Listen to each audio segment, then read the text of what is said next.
কবুতরগুলোকে সকালবেলা ভাত খেতে দিলাম। তো অনেকদিন পরে কবুতরগুলোকে ভাত দিছি।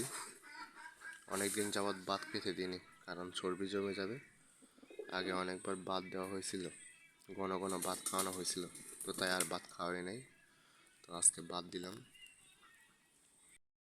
কবুতরগুলোর জন্য একটা পার্ক করলাম, কারণ বৃষ্টির দিনে এরা বৃষ্টি বিলাস উপভোগ করবে না, এটা তো হয় না। মানুষের জন্য পার্ক আছে, আমার কবুতরগুলোর জন্য ভাবলাম যে একটা পার্ক করি।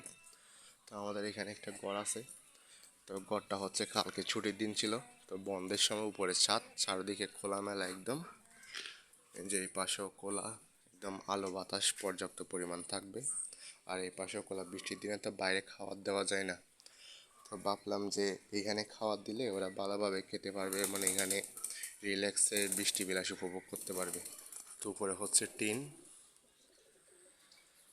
এক পাশে হচ্ছে একদম খোলামেলা করে ফেলছি, যাতে ওরা এখানে খাবার দাবার খেতে পারে।